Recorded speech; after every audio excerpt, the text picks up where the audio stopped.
But what we got a beer in front of us. If people watching the video, they can see it. So tell me about it. This is we talked a little while ago. Craft beer drinkers, they like something new. And so we talked earlier too about how we're both hooked on like reading and podcasts, right? And so I listen to a lot of podcasts about the craft beer industry.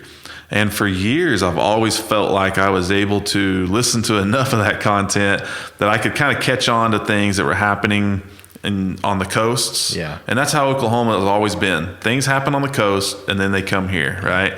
And so when I was a home brewer, I was making these hazy IPAs that all my friends in the homebrew club were like, hey man, there's something wrong with your beer. It's like real hazy. And I'm like, well, you'll like it in about a year, and sure enough, now that's like all the craze.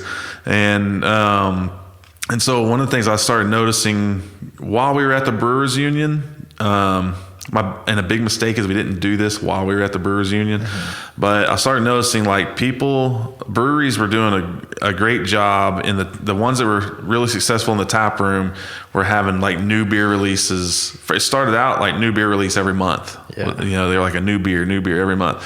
And then shortly before we opened, it turned into every week. And one of the local people that you had on your podcast that does this a lot was Joel over at Stone Cloud. And during the pandemic, I think one of the things that really helped them keep going was the fact they were still coming out with a new beer every week. And so I knew that that's what we wanted to do. And it took us a couple months after we opened to kind of get caught up in production with our core lineup stuff. But now we're at this point now where we're releasing a new beer every week. We tried doing it for a couple months and missed a couple weeks, but now we're doing it. And last week we did Chroma, which was a triple IPA, and it was the best reaction to a release that we've ever had since going back to the Brewers Union days, anything. So I think we sold through 90% of it just on Friday. Like we released it on a Friday and 90% of it was gone by the end of the day. And then this is like in January when everybody's dead. Everybody else is dead. And Friday, first off, the only Friday we ever had that was better than that one was the Friday right after we opened. So that was like our best Friday yet. Saturday was up there with one of our best Saturdays ever. And here it is January when we're supposed to be dead, And so that really instilled in my mind that this is the thing. We have to do this, like new beer every week, new beer every week. And then the other thing is like, I'm an IPA guy. That's what I love. I love hops. I love hoppy beers. I love West Coast IPAs, hazy IPAs. And so if I love them, I know it'll come through in the final product. It'll come through in the social media stuff that I send Valona. It'll come through in the way I talk about it on our vlog or in videos I make. People will sense the passion. When we're out selling beer, it'll come across. And some people might say, oh, you're just another brewery that makes a bunch of IPAs, but I'm just trying to be the brewery that makes what I love. And if I love it, I know I can get other people to love it. And so that's what we're doing is a whole bunch of hoppy beers. Well, there's some stouts. We threw in some stouts. It's not all we do, but it's mostly of what we do. And then as big as Chroma was, our biggest series that we've done is this Juice Wolves.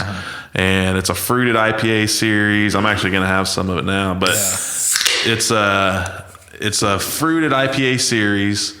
Juice Wolves is a name. Bobby actually came up with this because there's people in the craft beer world that love craft beer and they're always chasing the juiciest IPA, chasing after these beers.